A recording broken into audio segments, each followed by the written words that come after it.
தேவ பிள்ளைகளுக்கு ஒரு நற்செய்தி. நமது இயேசு வாழ்கிறார் ஊழியம் வானத்தின் வாசல் எழுப்புதல் ஜெப மையம் தொடங்கி 24 வருடங்கள் முடிந்து 25வது வருடத்திற்குள் தேவன் நம்மை நடத்த இருக்கிறார். அதற்கு நன்றி சொல்லும் விதமாக சோத்திர கூட்டம் நடைபெறுகிறது. நாள் ஏப்ரல் 30 புதன்கிழமை. நேரம் காலை 9:30 மணி முதல் மதியம் 2:30 மணி வரை. சிறப்பு செய்தி சகோதரர் மோகன் சி லாசரஸ் அவர்கள். இனி வேறு புத்தகம் படுக்கையில பக்கத்துல தான் இருக்கும். காலையில எழுந்த உடனே முதலாவது அதிகாலையில வசனத்தை தியானித்து ஜெபித்து தான் எல்லா வேலைகளையும் நான் செய்வேன் என்று ஒப்பு கொடுங்க. நீங்க செய்வதெல்லாம் வாய்க்கும். பாடல் ஆராதனை மற்றும் ஜெபம் சகோதரர் எல் வின்சென்ட்ராஜ், சகோதரி கலா வின்சென்ட்ராஜ். இடம் வானத்தின் வாசல் எழுப்புதல் ஜெப மையம், செம்பட்டி, திண்டுக்கல். தேவ பிள்ளைகளே, இந்த சோத்திர கூட்டத்தில் கலந்து கொண்டு தேவனுக்கு நன்றி சொல்லியும் தேவ ஆசீர்வாதங்களை பெற்று செல்லவும் உங்கள் யாவரையும் அன்போடு அழைக்கிறோம். மேலும் விவரங்களுக்கு கீழே உள்ள தொலைபேசி எண்ணை தொடர்பு கொள்ளுங்கள்.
No!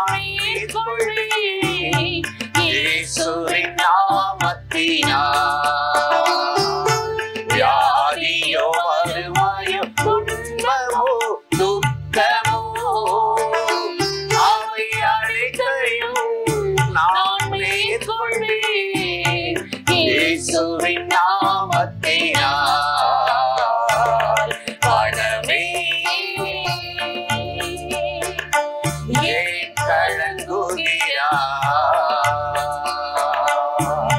மனமே ஏன் இயங்குகிறாய்? ஜீவனுள்ள தேவன் மீது நம்பிக்கை வை.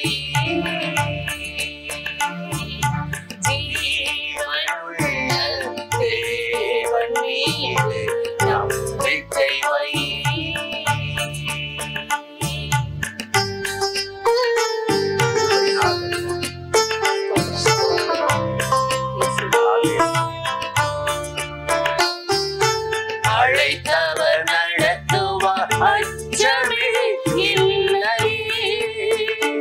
எல்லா தடைகளை நீக்கிடும் அவர் சமூகம் முன் செல்லுவே. அழைத்தவர் நடத்துவார், அச்சமே இல்லை. எல்லா தடைகளை நீக்கிடும் அவர் சமூகம் முன் செல்லுவே. மனமே ஏன் கலங்குகிறாய்? மனமே ஏன் இயங்குகிறாய்? ஜீவனுள்ள தேவன் மீது நம்பிக்கை வை. ஜீவனுள்ள தேவன் மீது நம்பிக்கை வை. அல்லேலூயா. பிரியமானவர்களே, ஆண்டவராகிய இயேசு கிறிஸ்துவின் நாமத்தில் இந்த காலை நேரத்தில் இயேசுவை தினம் பார்ப்போம் என்ற இந்த நிகழ்ச்சி மூலமாக உங்களை சந்திப்பதில் மிகுந்த மகிழ்ச்சி அடைகிறேன். சங்கீதம் 39:8 நாம் வாசிக்கிறோம், என் மீறுதல்கள் எல்லாவற்றிலிருந்து என்னை விடுதலையாக்கும், மூடனுடைய நிந்தனைக்கு என்னை ஒப்புக்கொடாதேயும் என்று சொல்லி இங்கு தாவீது தன் சங்கீதத்தில் எழுதுகிறதை நாம் வாசிக்கிறோம். தாவீதுடைய வாழ்க்கையில் ஒரு நல்ல பழக்கம் இருந்தது. எந்த ஒரு பிரச்சனை வந்தாலும் தன்னுடைய வாழ்க்கையை, தன்னுடைய குடும்பத்தை, தன்னை அவன் ஆராய்ந்து பார்க்கிறவனாக அவன் இருப்பான்.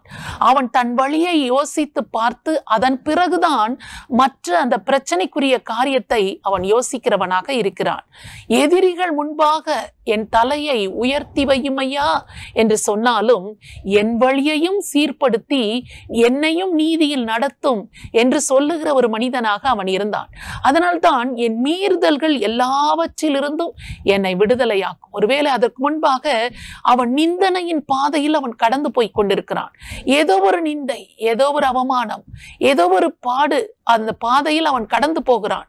அந்த பாடுகளின் பாதையில் அவன் கடந்து போகும்போது முதலாவது அவன் சொல்லுகிறான், இந்த நிந்தனைக்கு காரணம் என்னுடைய வாழ்க்கையில் தெரிந்திருந்தும் துணிகரமாய் நடக்கிற ஒரு மீறுதல் தான்.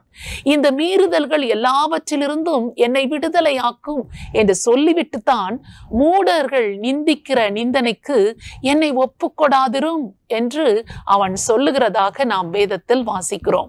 நம்முடைய வாழ்க்கையிலும் கூட இப்படிப்பட்ட பாதையில் நாம் கடந்து போக நேரிடுகிறது.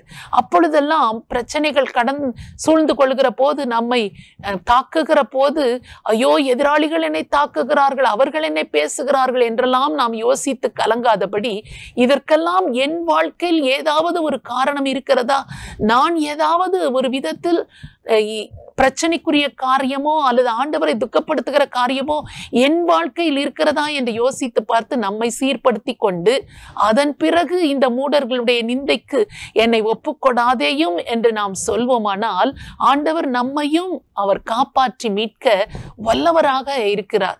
தாவீதுடைய வாழ்க்கையில் அப்படித்தான் ஆண்டவர் அவனை சத்துருக்களின் கைகளுக்கு தப்புவித்து அவரை நடத்தினார்.